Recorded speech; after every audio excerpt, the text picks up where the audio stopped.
벌써 한 해가 다 지나가고 있네요. 새해가 되면 우리가 늘 새해 다짐을 하죠. New Year's Resolution. 올해 다짐을 잘 지키고 계십니까? 신년 첫 주일 예배가 되면 저도 그렇지만 많은 목회자들이 새해 비전에 대한 설교를 많이 합니다. 근데 저는 이번에는요, 새해가 오기 전에 2017년만이 아니라 우리 앞으로 삶에 대한 좀 비전에 대한 이야기를 했으면 참 좋을 것 같아요. 왜냐하면 변화는, 목표는 뭘 다짐한다고 다 이루어지는 것이 아니기 때문에 그렇습니다. 여기 대해서 좀 고민도 해보고 다짐도 해야 되지만 계획도 세워야 하기 때문이죠. 그래서 저는 이 해가 다 가기 전에 3주에 걸쳐서 2017년 새해를 우리 한번 기대하면서 더 중요한 우리의 삶에 대한, 특히 하나님의 관계에 대한 비전에 대한 이야기를 나누어 보기를 원합니다. 오늘 그 첫 번째 시간인데요, 3주에 걸쳐서 같은 성경 구절로 말씀을 나누도록 하겠습니다. 먼저는 마태복음 22장인데 다 함께 말씀을 보겠습니다. 마태복음 22장 37절과 로마서 12장 1절 2절 말씀이 되겠습니다. 먼저 마태복음 22장 37절을 봅니다. 짧은 말씀인데 우리 함께 읽도록 하죠. 38면에 있는 마태복음 22장 37절입니다. 함께 읽습니다. 같이 시작. 예수께서 이르시되 내 마음을 다하고 목숨을 다하고 뜻을 다하여 주 너의 하나님을 사랑하라 하셨으니. 이제 로마서 12장 1절과 2절을 보겠습니다. 찾는데 얼마나 시간이 오래 걸리시나 한번 보겠습니다. 설마 구약에서 헤매는 분은 없겠죠. 네. 로마서 12장 1절 2절 256면에 있습니다. 우리 함께 읽어볼까요? 같이 시작. 그러므로 형제들아, 내가 하나님의 모든 자비하심으로 너희를 권하노니 너희 몸을 하나님이 기뻐하시는 거룩한 산 제물로 드리라. 이는 너희가 드릴 영적 예배니라. 너희는 이 세대를 본받지 말고 오직 마음을 새롭게 함으로 변화를 받아 하나님의 선하시고 기뻐하시고 온전하신 뜻이 무엇인지 분별하도록 하라. 아멘. 우리의 삶에 있어서 건강한 변화 혹은 성장, 건강한 발전은 우연히 일어나지 않습니다.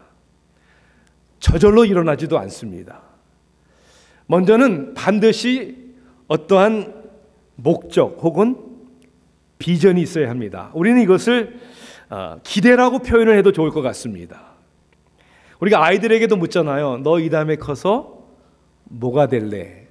꿈이잖아요. 꿈, 목표, 비전. 공부하는 학생들도 목표가 있죠.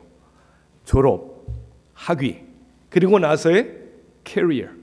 직장생활 하는 사람들도, 사업을 하는 사람들도 나름대로의 어떠한 목표가 있습니다. 연애를 하는 남녀에게도 그냥 연애만 하지 않겠죠. 목표가 있어요. 결혼을 해서 부부가 되어서 한 가정을 이루겠다라는 목표를 향해 나아가는 것입니다.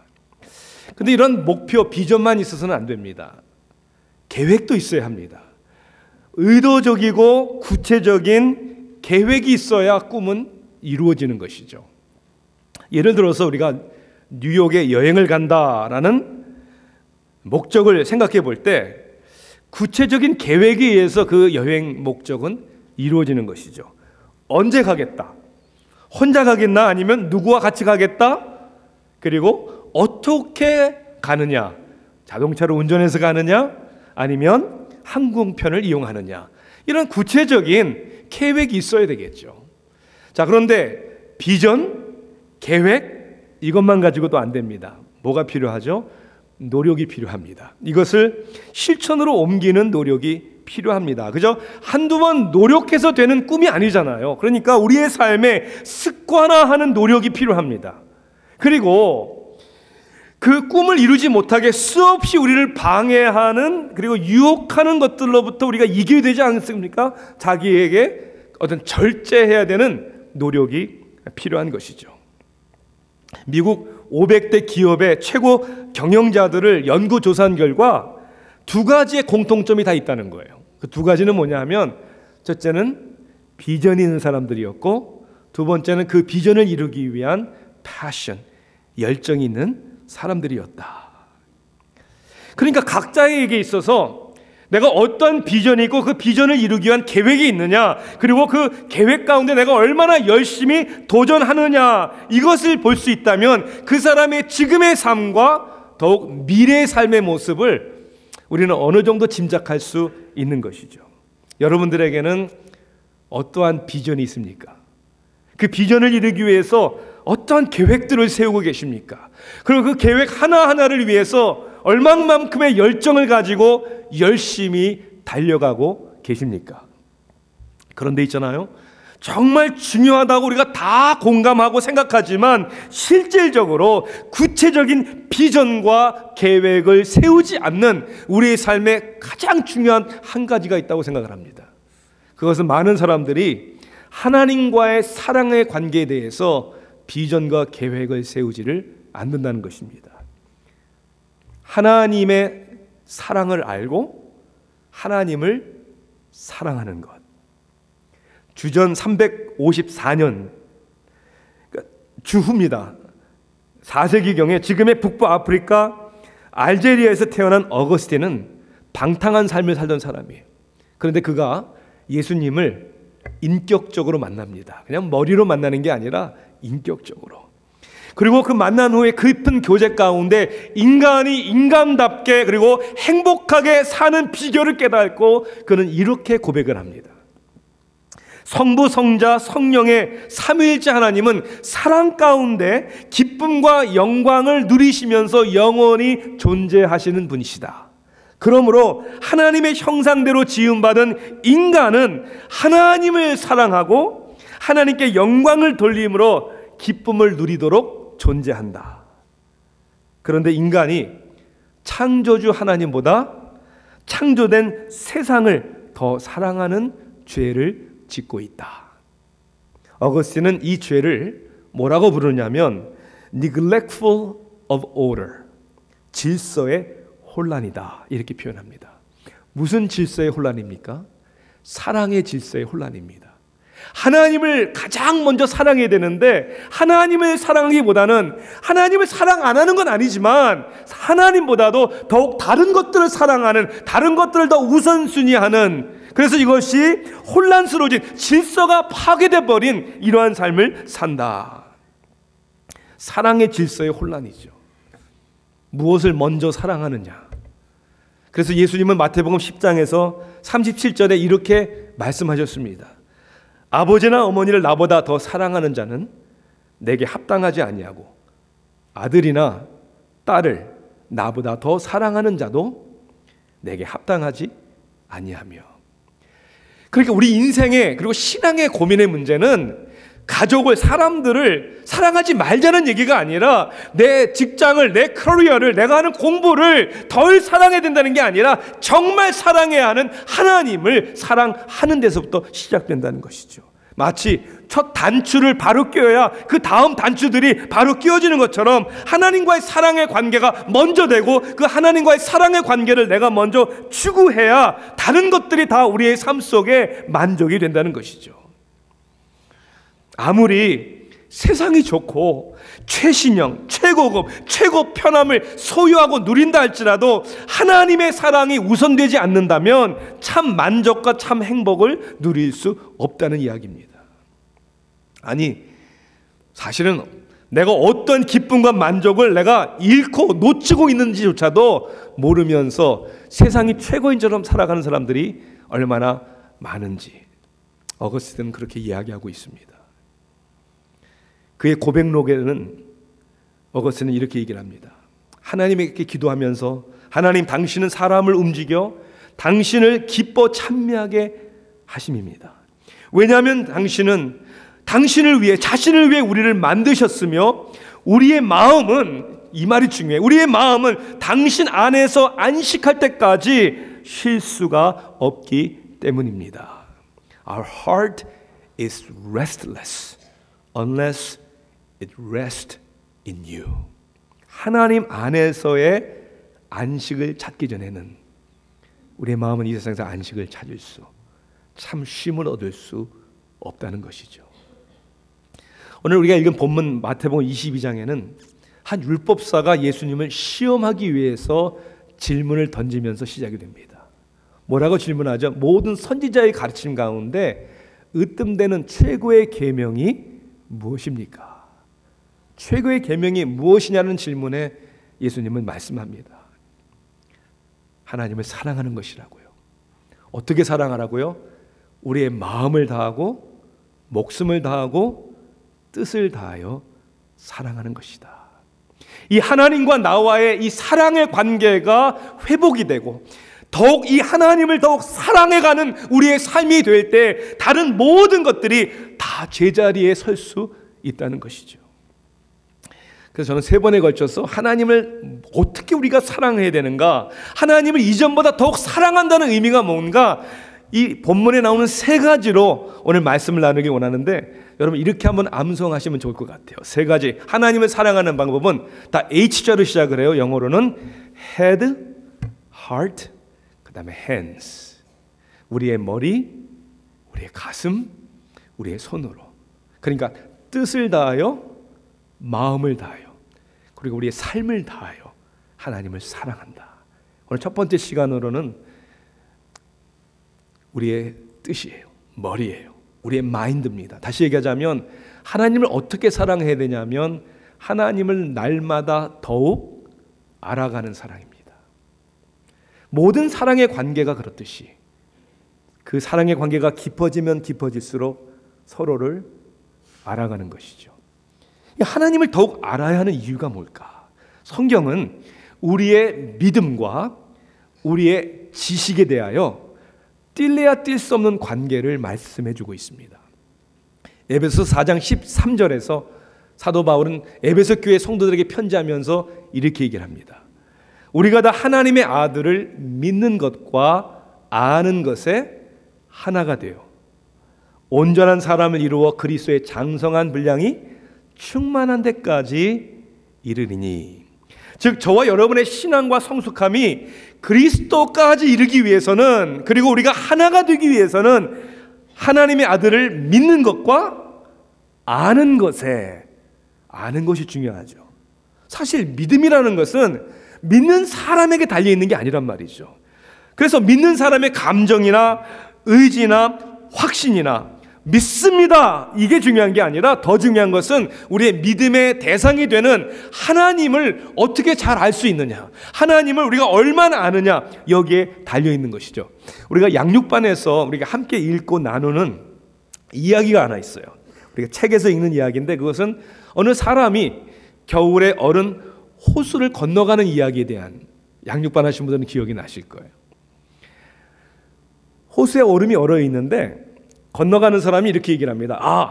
얼어 있으니까 나는 안전하게 걸어갈 수 있어 라고 확고한 믿음으로 자신 있게 걸어가는데 호수의 얼음이 너무 얇게 얼어 있어요. 어떻게 됩니까? 얼음이 깨져서 빠지는 거예요. 믿음이 아무리 세도 믿음의 대상이 되는 얼음이 꽁꽁 얼지 않았기 때문에 빠지는 거죠. 자, 반대로 어떤 사람이 그 호수를 건너가는데 이번에는 얼음이 꽝꽝 얼었어요. 두껍게. 그러니까 안전하잖아요. 근데 믿음이 없는 거예요. 확신이 안 차는 거예요. 그럼 어떻게 얼음 위로 걸어갑니까? 걸어가는 게 아니라 기어가잖아요. 깨지면 어떡할까? 기어갑니다. 한참 걸렸지만 결국은 건너갑니다. 믿음이 약했지만 건너가요. 왜?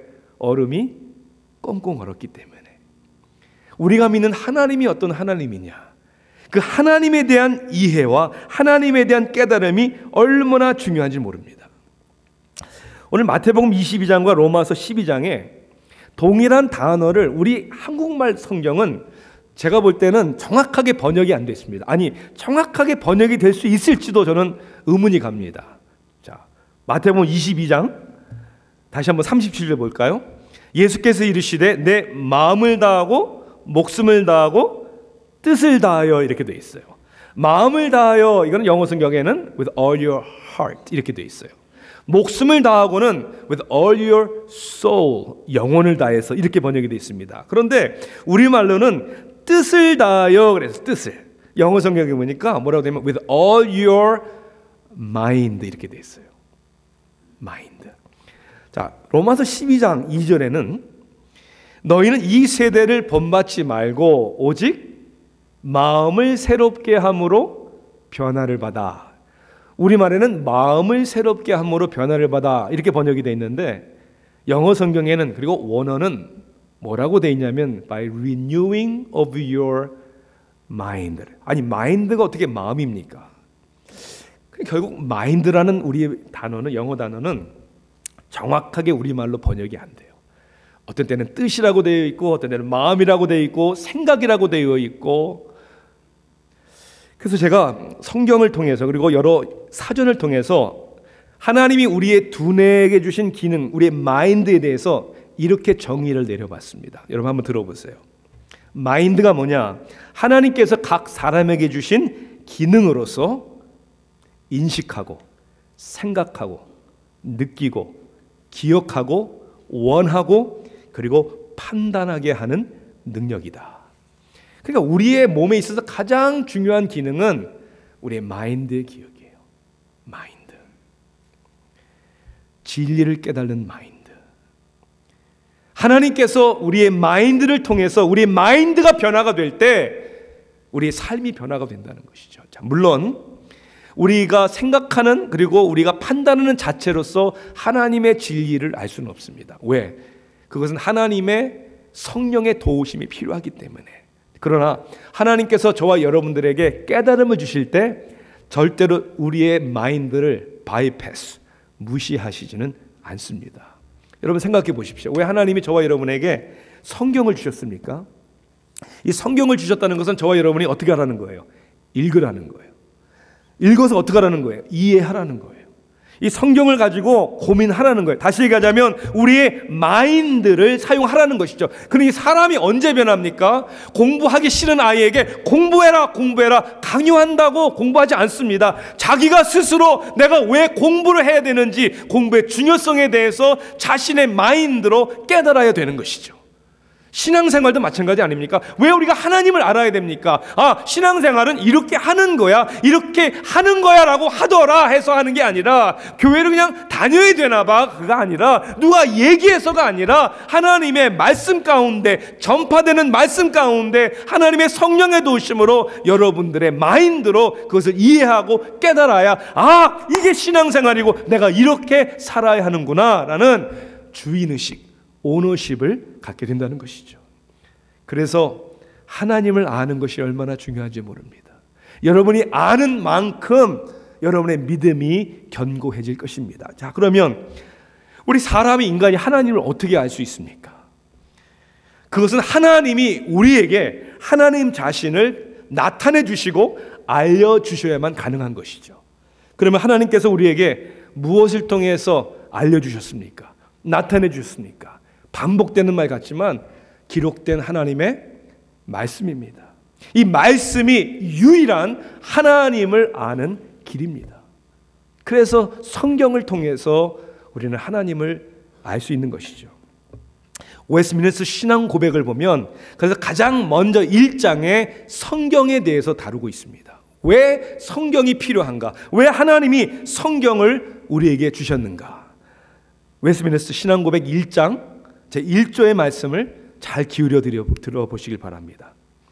비록 자연의 빛과 창조의 섭리의 일들이 사람들을 핑계할 수 없도록 하나님의 선하심과 지혜와 능력을 나타내지만, 좀 설명이 필요할 것 같아요. 저게 무슨 말인가? 이 세상 창조를 보면 어느 정도 하나님에 대한, 신에 대한 존재를 느낄 수가 있다는 거예요. 그래서 세상에는 종교가 있는 거예요. 종교가.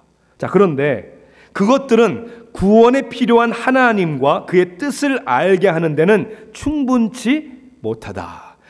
종교 생활할 수 있는 정도는 알 수 있는데 하나님을 그리고 구원을 알 수 있기에는 충분하지 않다 이거예요. 그러므로 주께서는 여러 시대 여러 방식들로 자신을 계시하시고 그의 교회에게 그의 뜻을 선언하기를 기뻐하셨고 후에는 그 진리를 더 잘 보존하고 전파하시기 위해 또 육신의 죄성과 사탄의 세상의 악에 대항하여 교회를 더 굳게 세우고 위로하시기 위해 그 계시한 내용을 온전하게 기록되게 하셨다.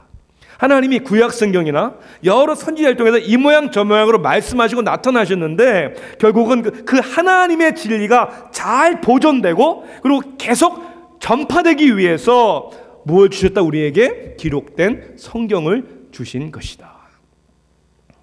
이것이 성경을 가장 필요하게 만든다. 그러니 우리들의 신앙과 삶은 그냥 내 생각대로, 내 경험대로, 내가 원하는 대로, 내가 기대하는 대로, 혹 다른 사람들이 이렇더라 라고 얘기한다고 해서 그것이 신앙생활은 아니라는 거예요. 아니, 때로는 우리가 알고 있고 생각하고 우리가 들은 많은 이야기들이 하나님의 말씀 성경과 전혀 상관이 없는 것들이 얼마나 많은지 모릅니다. 그래서 저와 여러분 우리 모두가 각자가 하나님의 말씀을 통해 하나님을 더욱 알아가는 사랑을 우리가 추구해야 된다는 것이죠. 이렇게 중요한데 하나님의 말씀 성경이 아니면 하나님을 알 수 없는데 왜 사람들은, 아니 다른 사람들은 둘째 쳐놓고 왜 우리들은, 아니 왜 때로는 여러분들은 하나님을 더 알기 위해서 노력하지 않습니까? 왜 노력하지 않습니까? 아마 여러 가지 이유 가운데 이런 이유가 있겠죠. 첫째는 무관심. 왜 무관심이냐면 다른 데 관심이 너무 많으니까. 다른 데 관심이 집중되어 있는 것이죠. 그저 나의 삶 속에 분주하게 살아가는 일이 바쁘다 보니까 하나님을 사랑한다고 하지만 마치 이런 거하고 똑같은 거 아닐까요? 내 배우자와 아내와 자식들을 사랑한다고 자식들과 아내를 위해 열심히 일한다고 하지만 자식과 배우자와 함께 오손도손 앉아 저녁 먹을 시간도 없는, 서로를 위해서 시간도 내주지 않는, 하나님을 위해서 열심히 신앙생활 그리고 하나님을 위해서 열심히 봉사하고 직분을 감당한다고 하는데 하나님을 아는 데에는 무관심한, 혹은 정말 조심스럽게 그러나 안타깝게 저는 이 말씀을 드리지 않을 수 없습니다. 교회는 다니지만 하나님을 알아가는데 하나님을 더 알기 위해 노력하지 않는 가장 큰 이유 중에 하나는 maybe 아직 회심하지 않았기 때문에, 교회를 다니는 교인이지만 아직 거듭난 신자는 아니기 때문에, 어거스틴이 얘기하는 인격적으로 거듭나지 아직 않았기 때문에 그런 이유는 아닌지 여러분 우리는 냉철하게 자신을 돌아봐야 하는 것이죠. 또 하나의 이유는 게으름 아닐까요? 게으름. 우리 한국 사람들은 특히 몸에 좋다는 것은 다 아는 학박사들이 참 많은 것 같아요. 정말 공부들도 많이 하고 다 시도해보고. 그런데 우리 영혼을 위해서는 공부하지 않는, 영혼을 위해서는 몸부림치지 않는, 가장 영적으로 게으른 그 이유가 아닐까요? 누군가 그저 쉽게 은혜스럽게 설명해주고 설교해주면 그냥 아멘하고, 그리고 일주일에 그냥 한 번 설교 듣는 것이 내 영혼을 위해서 마치 그것이 충분한 것처럼 착각하는, 영적인 영양실조에 너무나 걸려있는, 그래서 무기력한 삶을 살고 있는, 남을 전도하기는커녕 자기 신앙생활 하나 지키기도 어려운, 상황과 환경 속에서 그것을 이기지 못하고 그 환경 가운데 무너지고 자빠지고 넘어지는, 이것이 우리들의 무관심과 게으름 때문이 아닌지를 생각해 봐야죠. 또 하나는 신학적인 문제인 것 같아요. 오해. 무슨 오해냐면 이 성경의 깊은 진리는 특별한 사람들만이 알 수 있는 것이기 때문에 나 같은 사람은 나는 힘들어, 잘 모르겠어. 특히 우리 한국 사람들의 종교성을 보면 예전부터 무속신앙을 볼 때 사람들이 직접 신에게 나가는 일들이 거의 없었습니다. 항상 누구를 통해서 우리는 이런 사람들을 영매자라고 하죠. 어떤 사람들이 영매자입니까? 점쟁이들, 신내림 받은 무당들, 오랫동안 돌을 닦은 사람들, 그런 사람들에게 돈을 갖다 주면서 어떤 하나님의 신의 은총을 받고자 하는, 누군가를 통해서 가려고 하는, 누군가를 의지하려고 하는, 이것이 오늘날 많은 기독교 안에서도, 교회 안에서도 이것이 얼마나 교회를 타락하게 하고 우리를 무능력하게 만드는지 모릅니다. 그래서 말씀을 잘 쪼개고 풀어서 설교를 재미있게 쏙쏙 들어오게 해주는 사람들을 너무 의존하는, 여러분, 여기에는 엄청난 손해와 위험이 있습니다. 내년이 종교개혁 500주년입니다.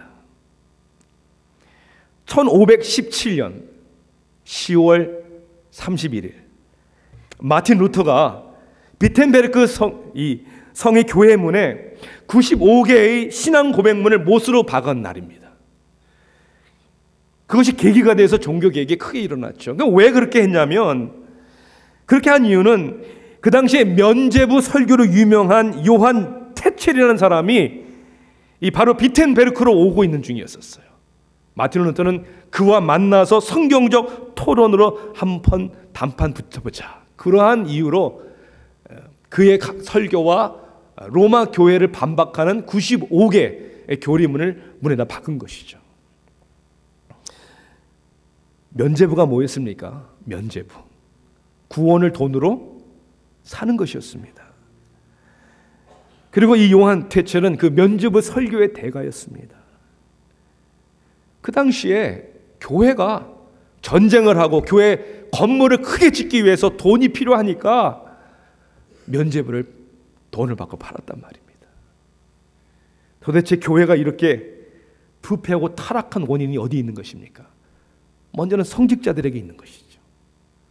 그러나 또한 교인들의 무지도 그 원인이었습니다. 교인들이 성경을 몰랐어요. 왜 몰랐을까요? 교회가 가르치질 않았어요. 그리고 이 평민들이 사용한 언어로 성경을 번역하는 사람들을 잡아다가 화형을 시켜서 죽여버렸습니다. 왜? 알면, 지식이 들어가면, 똑똑하면 잘 따르지 않을 것 같으니까. 그래서 그 당시 개혁주의자들이 외친 교리 중에 하나가 뭐냐면 성경의 명료성이다라는 거예요. 성경의 명료성. Perspicuity of the Scripture. 이 perspicuity라는 단어는 라틴 말에서 나온 단어예요. 원래 그 의미가 뭐냐면 see through, 이렇게 통해 본다, 그런 뜻이에요. 웨스트민스터 신앙고백에서는 성경의 명료성을 이렇게 설명합니다. 너무나 중요한 얘기예요. 여러분 잘 들으셔야 됩니다. 성경에 있는 모든 것들은 그 자체가 똑같이 명백한 것이 아니고 모두에게 똑같이 분명한 것도 아니지만, 한국말은 한국말인 것 같은데 무슨 말인지 잘 모르시겠죠. 저도 생각을 많이 해봤어야 되는 거예요. 다시 얘기하면 이런 얘기죠. 성경책이 읽는 사람마다 다 똑같은 건 아니에요. 왜? 역사를 공부 많이 한 사람들은 성경의 역사를 더 잘 알겠고, 또 전문적으로 성경의 원어인 헬라어와 시브리어를 공부 많이 한 사람들은 더 성경 내용을 잘 이해를 하겠고, 자, 그렇다는 거예요. 차이가 있다는 거죠. 그렇지만 구원을 위해 알고 믿고 지켜야 할 필요가 있는 것들은 성경 이곳저곳에 분명히 제시되고 펼쳐져 있기 때문에 배운 자들뿐만 아니라 못 배운 자들도 일반적 수단을 적절히 사용함으로써 그것들에 대한 충분한 이해에 도달할 수 있다. 다시 얘기하자면 성경의 핵심 주제인 구원에 대해서는 공부를 많이 한 사람이나 적게 한 사람이나 빈부의 차이가 없이 하나님께서 그 구원의 도리를 깨닫게 해주시기 위하여 명백히 분명하게 써 있다, 이런 얘기예요. 그러니까 읽어야 되는 거예요. 깨달아야 되는 거죠. 그런데 종교개혁이 일어난 지가 500년이 지났는데 지금에도 우리는 이 성경의 명료성을 전해야 되고 바로 알아야 되는 이유가 너무나 많은 것이죠. 왜냐하면 특히 다른 곳은 모르겠지만 우리 한국 교회는 너무도 말씀을 가리키고 설교하는 자들을 첫째는 너무 신뢰하는 믿음이 크고, 두 번째는 너무 기대하는 믿음도 큽니다. 너무 신뢰하는 믿음이 크다는 얘기는 뭐냐면 그 설교자와 가르치는 사람을 통해서만 은혜를 받으려고 하니까 맹종하게 되었다는 거예요. 맹종. 그래서 종교개혁 당시에 못지않게 지금의 기독교가 부패하고 타락한 이유가 바로 여기 있는 거예요. 그리고 너무 기대하는 믿음은 뭡니까? 하나님의 말씀을 가르치는 사람이니까, 주의 종이니까, 그러니까 주의 종을 잘 대접하여야 하나님이 복을 주신다. 이건 성경의 가르침이 아니에요. 여러분, 주의 종이기 때문에 잘 대접하는 것이 아니라 사랑해야 살 사람들이니까 서로 잘 해줘야 되는 거예요. 그런데 여러분, 기대가 너무 크니까 뭐도 큽니까? 실망도 큰 거예요. 그 자신들이 다 기대해놓고 목회자들이 역시 인간이기에 실망하고 실수할 때 그것이 마치 하나님의 잘못인 것처럼, 이것이 기복주의적인 신앙이라는 거예요.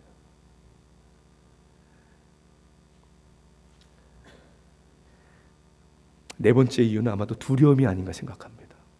왜 하나님을 알기를 노력하지 않는가? 두려움. 이런 거 아닐까요? 너무 많이 알면 부담스러우니까. 하나님 앞에 믿음 생활 열심히 하면 하나님이 마치 나 아프리카로 선교사로 보내는 게 아닌가. 다 내려놔야 되고 포기해야 되고 뭐 사업도 다 접어야 되고, 여러분 그런 걱정은 그냥 묶어두세요. 혹 하나님이 그렇게 부르신다면 그건 영광의 길입니다. 믿으십니까 여러분? 여러분, 하나님을 아는 것은 부담이 있습니다. 희생이 따릅니다. 헌신해야 합니다. 많은 사람들이 가지 않는 좁은 길입니다. 그런데 그 길의 끝은 영생입니다.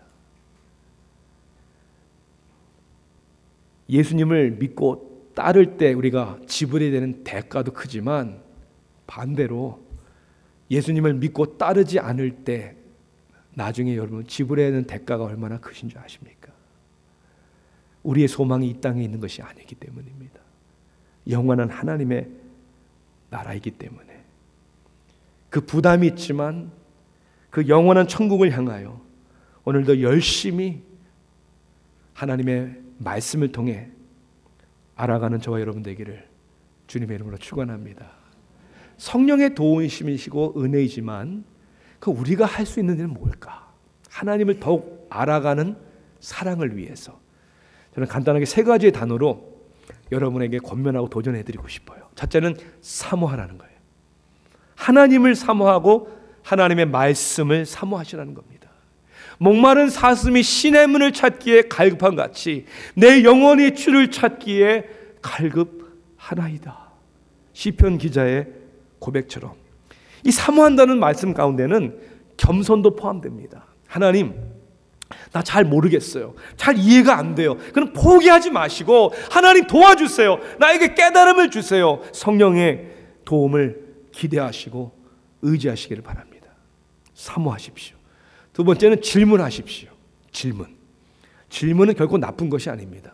좋은 것입니다. 여러분, 의심과 질문의 차이를 아십니까? 의심과 질문의 차이는 동기의 차이입니다. 의심은 알고 싶지 않고 믿고 싶지 않으니까 그 반대를 찾으려고 하는 게 의심이고요. 질문은 정말 알고 싶으니까, 정말 모르니까 알고 싶어서 묻는 거니까 동기가 다르죠. 그래서 여러분, 질문하셔야 합니다. 누구에게 질문해야 되냐면, 첫째는 자기 자신에게 질문할 줄 알아야 됩니다. 자기 자신에게. 여러분, 무슨 말씀을 듣고 설교를 듣고 어떤 은혜를 받으면 이게 진짠가? 내가 믿는 게 정말 옳은 것인가? 자기 스스로에게 질문하셔야 합니다. 또한 여러분, 교사와 목회자, 여러분의 삶에 신앙에 영향력을 끼치는 사람들에게 질문을 하십시오. 이 질문을 하라는 얘기는 첫째는 검증하라는 의미도 있어요. 검증. 저렇게 설교를 하시는데, 말씀을 가르치는데 저게 정말 성경에 있는 말씀 맞는가? 여러분, 검증하셔야 된다는 거예요. 사도행전 17장에 보니까 이렇게 성경은 말씀하고 있습니다. 베레아에 있는 사람들은 데살로니가에 있는 사람들보다 더 너그러워서 간절한 마음으로 말씀을 받고 이것이 그러한가 하여 날마다 성경을 상고함으로 그랬어요. 지금 바울이 바울이 베레아의 성도들에게 말씀을 가르치는데 이 베레아의 성도들은 뭐라고 얘기하냐면 이게 정말 성경 말씀이냐? 날마다 상고했다 그랬어요. 상고했다는 말은 examine했다. 그 말을 우리말로 다시 풀자면 조사했다, 검사했다, 시험했다 그런 뜻이 있는 것이죠. 질문해야 됩니다. 또 답을 알기 위해서 질문해야죠. 궁금한 거 알고 싶은 질문들. 여러분 궁금한 모든 질문을 이미 누가 다 질문해 본 것이라는 것을 여러분 아십니까? 질문하셔야 돼요. 우리가 세상을 살다 보면 모든 사람들과의 관계에 있어서 모든 사람을 똑같이 다 좋아할 수 없어요. 맞죠, 여러분? 여러분 모든 사람 다 똑같이 좋아합니까? 때로는 자식들도 다 똑같이 좋아하지 않더라고요. 죄송하지만 저도 여러분 다 똑같이 좋아하지 않습니다. 상처받으시는 것 같아요. 예. 어떤 사람들을 정말 좋아하냐면요. 잘 들으세요. 신앙과 성경에 대해서 질문하는 사람들을 좋아합니다. 왜냐하면 여러분들이 궁금해서 하는 질문이 그 성경을 가르치는 저의 존재와 사명의 가치를 누리고 느끼게 해주는 거잖아요. 제 사명이니까. 특히 어떤 질문을 하는 사람을 정말 좋아하냐면요. 제가 미처 깊이 생각해보지 못한 질문들, 아직 대답할 준비가 안 돼 있는 질문들, 또 오늘부터 가셔가지고 그 질문만 또 고민하시려고 하네요. 왜 그런 질문들을 좋아하냐면요, 저에게 더 노력하고 공부해야 한다는, 하나님을 더 알아야 한다는 도전을 주기 때문입니다. 그런 질문하는 사람들 우리 교회 거의 없습니다. 질문조차를 별로 안 해요. 다 아시는 건지 모르고 그냥 그렇게 사시겠다는 건지 질문하십시오. 그들은 노력하십시오. 세상의 인류 대학, 인류 공부, 세상의 인류 직장, 좋은 사업을 원해서 우리가 얼마나 노력을 할 텐데 가장 우리의 삶에 중요한 하나님을 알기 위해서 공부해야죠. 노력해야죠. 하나님께서 그 중심을 보시고 깨달음을 주시고 더욱 하나님을 사랑하는 저와 여러분을 더 가까이 인도하시고 하나님을 더욱 진하게 체험하게 될 줄로 믿습니다. 설교를 마치면서 이제 정말 가장 제가 볼 때는 부담스럽고 쉽지 않은 이야기를 여러분과 나누기를 원해요. 바라기는 정말 오해 없이 진심을 들어주시기를 바랍니다. 저는 목회자입니다. 우리가 속해 있는 PCA 교단에서의 저의 공식 명칭은 패스터가 아니에요. 사실은 Teaching Elder,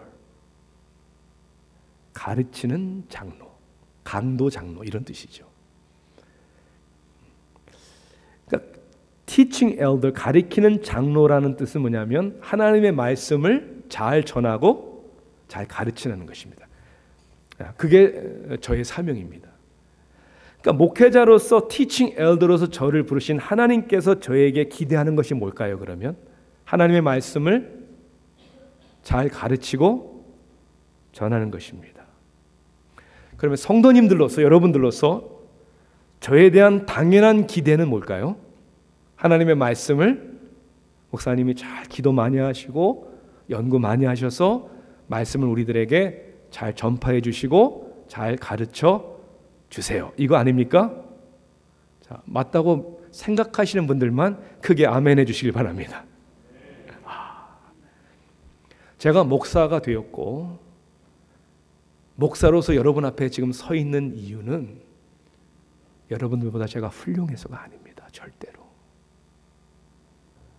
물론 말씀을 가르치는 자로서 모범을 보여줘야 된다는 큰 부담은 날마다 안고 살아가고 있습니다. 도대체 하나님은 왜 나 같은 사람을 지금도 성화되지 않았어. 부부의 관계 속에서, 자녀들과의 관계 속에서, 내 마음에 들지 않는 사람들과의 관계 속에서 여전히 힘들어하고 여전히 성화되어야 될 부분이 많은데 왜 나는 이렇게 부담스러운 말씀을 많은 사람들 앞에 서서 가르치고 설교해야 되나? 그 이유는 말씀을 전하는 저나 받는 여러분들이나 다 하나님이 필요하기 때문입니다. 하나님의 은혜가 필요하기 때문입니다. 사랑하는 성도 여러분, 최선을 다하겠습니다. 하지만 저의 사랑과 저의 관심 때문에 여러분은 변화되지 않을 것입니다. 저에 대한 관심과 기대가 많을수록 여러분 실망 많이 하실 것입니다. 실망하실 때마다 주님의 말씀으로 나가십시오. 주님께 부르짖으십시오.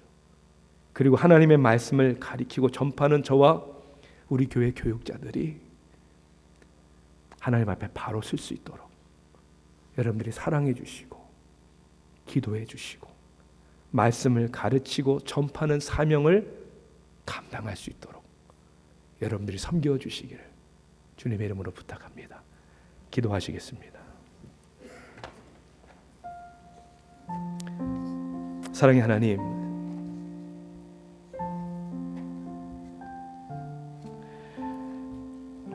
우리들의 삶에 너무나 많은 사랑의 질서가 뒤죽박죽 되어버린 혼란에 빠져 있습니다. 하나님을 더욱 사랑하기 위해서, 하나님을 더욱 알아가기 위해서 하나님 주신 말씀을 붙들고 씨름하기보다는 우리는 사랑을 서로에게서 받으려고 합니다. 그리고 서로에게서 실망합니다. 변화되지도 않고 서로가 실망되는, 그래서 무기력한 교회 생활을 할 때가 얼마나 많은지 다시 한번 아틀란타 세교회에 으뜸되는 분은 하나님이심을 인정하고 고백합니다.